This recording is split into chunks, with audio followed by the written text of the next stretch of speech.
اهلا وسهلا بكم في حلقه جديده من حلقات فانتازي الدوري الانجليزي وحلقه ملخص المؤتمرات والاصابات. الحلقه النهارده الصراحه فيها اخبار مهمه جدا، وفيها اصابه سولي مارش نتكلم عنها، اصابه ماركوس راشفورد، الكلام عن ويلسون وايزاك مين اللي هيبدا فيهم اساسه، والتصريحات بتاع ايدي هاو، جوارديولا والمؤتمر الصحفي بتاعه اللي فرد له مساحه كبيره جدا في الحلقه بتاعت النهارده نتكلم في كل التفاصيل بتاعته. وعشان حلقه المؤتمرات مهمه وعشان الاخبار اللي دايما بتتقال فيها مهمه بقيت بطلع لكم دايما بتشيرت السيتي فيها، ده تعبيرا عن اللي موجود جوه الحلقه. فانصحك تكمل معانا الحلقه الاخر لان بجد هتلاقي فيها تفاصيل مهمه جدا هتقدر ان انت من خلالها تقدر تحتسم بعض التغييرات اللي انت كنت محتار فيها تعمل فيها ايه. وطالما وصلك الفيديو يا صديقي لايك واشتراك في القناه وتفعيل زر الجرس، اللايك مهم جدا لانه سيد دعمك الوحيد علينا على يوتيوب. عايزين الحلقه دي تعدي ال 500 لايك يا جماعه، لان الحلقه ديت بيكون وقت مشاهدتها بيكون قليل جدا، فعايزين تعدي ال 500 لايك يعني هتفرق معاه بشكل كبير جدا. وال 40% اللي بيتفرجوا على القناه مش مشتركين مش هتخسر حاجه، الاشتراك مجانا يا جماعه. ويلا بينا ندخل في تفاصيل الحلقه بعد الانترو على طول.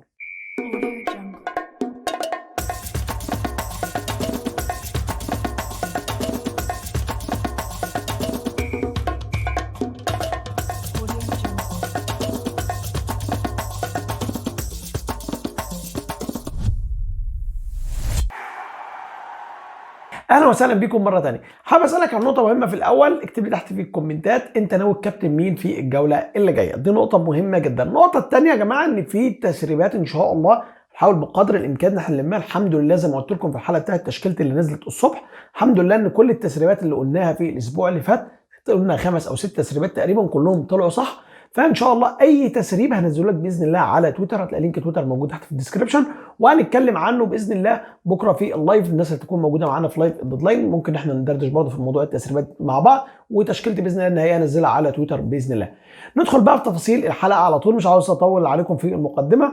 اول حاجه يا جماعه وولفز، فريق وولفز اللي بتيجي يؤكد عدم وجود اي اصابات جديده، ما عندوش اي اصابات جديده. اما ليدز المدرب قال لك استمرار غياب دالاس وادمز وكوبر وسينستيرا، وبالتالي الفريق هنا معرض ان هو يستقبل فرص كتيره جدا، خصوصا غياب ادمز ده مؤثر جدا جدا في الحلقه الدفاعيه بالنسبه للفريق زي فريق ليدز يونايتد. فهجوم نيوكاسل في الماتش بتاعهم هيكون مميز جدا في ماتش فريق ليدز يونايتد. اما فولهام ماركو سيلفا يؤكد انتهاء عقوبه متروفيتش وجاهزيته للمشاركه مجددا، ممكن تشوف متروفيتش الماتش اللي جاي يكون موجود اساسي. اما استون فيلا وناي امري يؤكد ان جميع اللاعبين متاحون للمباراه باستثناء ستير، ده الوحيد اللي مش متاح، لكن باقي اللعيبه كلها تكون متاحه للقاء باذن الله. نوتنغهام كوبر يؤكد ان هو سيتخذ قرار متاخر حول مشاركه اوريه وغياب دينيس عن مباراه تشيلسي، ده الغيابات الموجوده عند فريق نوتنغهام. مانشستر يونايتد وخازوق من اكبر الخوازيق اللي موجوده، تين هاج يؤكد ان مشاركه راشفورد امام فريق ويلفرهامبتون في محل شك بسبب اصابه في ساقه وعوده فاران. فاران هيكون موجود، فممكن تلاقي لوك شو طلع على الجنب الجوله اللي جايه ولا حاجه، فهيكون اختيار كويس جدا لوك شو. لكن اصابه ماركوس راشفورد غريبه، هل هو اتعلم من خبث المدربين ولا ايه؟ مش فاهم، مش فاهم لسه. ليه يا جماعه؟ راشفورد امبارح كان موجود في التدريبات، ما كانش مصاب، امبارح كان موجود في التدريبات، فهل تعرض لكدمه في التدريبات؟ ممكن. فهل الكدمه ديت صعبه وممكن يكون موجود برضه؟ ممكن. فيعني نصيحه، لو دي كده تستحمل بلاش تروح ناحيه بيع راشفورد الجولات، لانه قال لك محل شك، ما قالكش بيؤكد ان هو يغيب، ودي نقطه لازم تقف قدامها. وكمان الجوله الجايه اصلا عندهم دبل جيم ويك، فانت لو بعت راشفورد الجولات دي ممكن ترجع تشتري تاني الجوله الجايه. وانا من وجهه نظري راشفورد اصابته مش مؤثره قوي غير للناس اللي كانت هتكابتنه بسبب نسبه امتلاك راشفورد العاليه جدا، فبالتالي حتى الراجل لو جاب 100 نقطه هو موجود تقريبا مع معظم الناس، فمش الاصابه المؤثره قوي قوي. تدخل على فريق ليفربول، كلوب يؤكد استمرار غياب كيتا وفيرمينيو، وقال لك من المتوقع ان فيرمينيو يكون في التدريبات ان شاء الله الاسبوع الجاي ده فيما يخص مؤتمر فريق ليفربول. طبعا اتكلم كلام كتير جدا لكن مش هيفرق معانا بشكل كبير. تدخل على مؤتمر الخبيث ايدي هاو مدرب فريق نيوكاسل. ايدي هاو لا يعلم مده غياب لونج ستاف، قال لك اللاعب سيخضع لفحوصات اضافيه ولكن الاصابه ليست خطيره، وفي نفس الوقت قال لك ان لونج ستاف راح لاخصائي لمعرفه ان كان هيرجع قبل عوده الموسم ده ما ينتهي ولا لا، يعني الراجل هيلحق يرجع قبل الجوله 38 اصلا ولا لا. وفي نفس الوقت الاصابه مش خطيره، وفي نفس الوقت هو ما يعرفش حجم الاصابه قد ايه. لكن هنا يا جماعه عند لونج ستاف، انا عارف ان لونج ستاف كلاعب ما يفرقش معانا كلنا كفانتسي اصلا، لكن لونج ستاف اصابته كلاعب تفرق مع الناس اللي عايزه يجيب جولينتون. جولينتون لو لونج ستاف مصاب بيرجع، بيكون متاخر شويه، بيرجع من جنب برونو جمرايش، فبالتالي اللي ممكن يكون هنا معاه الحريه واحد زي الميرون لو الميرون مشارك هو اللي هيكون عنده الحريه بشكل كبير جدا في الجزء الهجومي، اما جيلينتون هيرجع لورا في الجزء الدفاعي. خلي بالك من النقطه المهمه، لو لونجستاف موجود جيلينتون هيكون هو افضل واحد في الاختيارات. سيبك من كالوم ويلسون وايزاك اللي هنتكلم عنهم دلوقتي، هيكون هو افضل واحد بعدهم في الحاله الهجوميه. فلونجستاف اصابته يعني علامه استفهام كبيره جدا. ان شاء الله لو في اي خبر يخصها هنزله لك على تويتر زي ما انا قلت لك، تابعنا على تويتر، هتلاقي اللينك موجود تحت في اول كومنت، تعال من هناك هتلاقي كل التفاصيل اللي انت عايزها باذن الله. ندخل بقى على ايزاك ويلسون. الراجل اتسال عن ايزاك ويلسون، قال لك انه معجب جدا بايزاك في مركز الجناح، وقال لك ان كان بامكانه تسجيل هدفين. ويلسون استثنائي في مركز 9. ايوه يا عم زي الفل قوي، وما كانش بينهم شراكه. ايوه حلو، يعني هيلعبوا الاثنين مع بعض. قال لك لذلك مشاركتهم سويا هي ضمن خياراته التي سافكر فيها. نعم، يعني فين الاضافه؟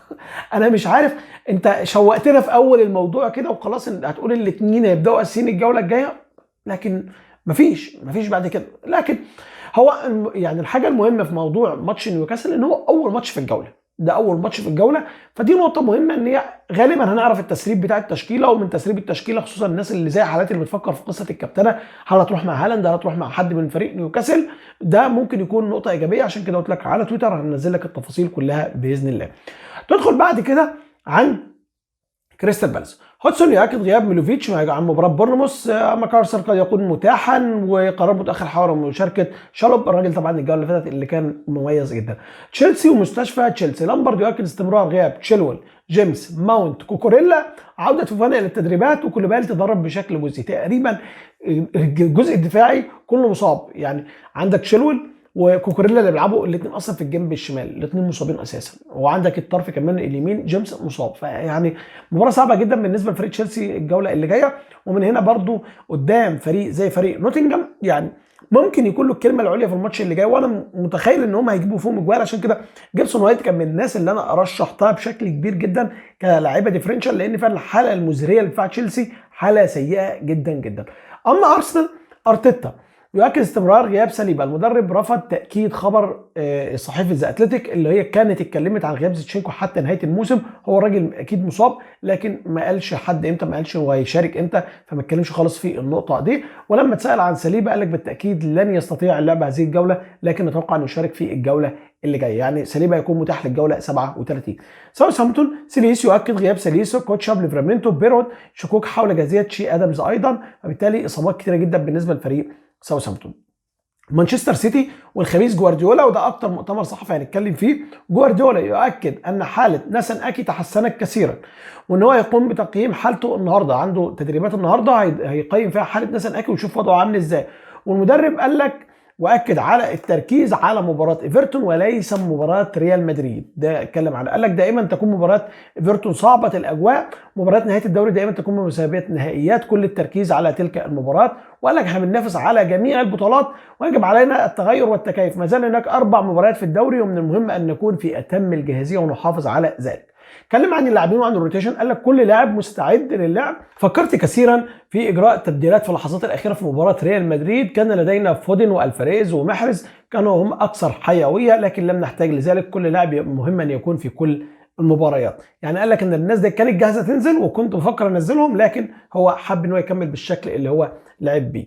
قال لك هالاند قدم مباراه جيده على المستوى البدني امام فريق ريال مدريد، لو كان مرهق ما كانش هيقدر ان هو يعمل كده. وقال لك بكره هتكلم مع الطاقم المساعد والجهاز الطبي، لدينا العديد من المباريات ان انا اعتمد على جميع اللاعبين، لكن هناك اللحظات اللي تحتاج لعيبه بعينهم. وقال لك بالطبع لاعبي الفريق يكرهوني، لان يعني اذا لم يشاركوا لدينا 6 مباريات متبقيه في الموسم، ومن الممكن ان يكونوا 7. قاتل من اجل ذلك، يعني قال للعيبه كلكم اشتغلوا عشان تكونوا موجودين في ال6 أو ال7 مباريات. طبعا لو صعد للنهائي يكون 7 مباريات، فقاتل من اجل ذلك. فبالتالي الراجل رقصنا في المؤتمر الصحفي، ودانا وجابنا، وانت ما بقتش عارف في نفس الوقت اللي هو بيفكر فيه في الروتيشن، في نفس الوقت اللي هو لا هالاند مثلا لو مرهق ما كانش هيقوم بكده، لكن قال لك هيتكلم مع الجهاز الطبي بكره. اتكلم بالمناسبه، لكن انا ما حبيتش ان انا احطها في المؤتمرات، اتكلم عن موضوع ماتش ايفرتون ان هو اتحط يوم الاحد، وعن الاتحاد الانجليزي. قال لك مش عايز اتكلم في الموضوع ده كتير، لكن هو كان مستغرب. والصراحه يعني موضوع صعب ان هو يلعب يوم الاحد مع ايفرتون ويلعب يوم الاربعاء مع فريق ريال مدريد، يعني عنده يومين بس بين الماتشين،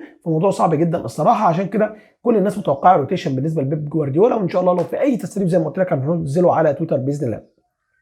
ليستر يؤكد على عوده ايناتشو للتدريبات وقد يكون متاحا للجوله 37.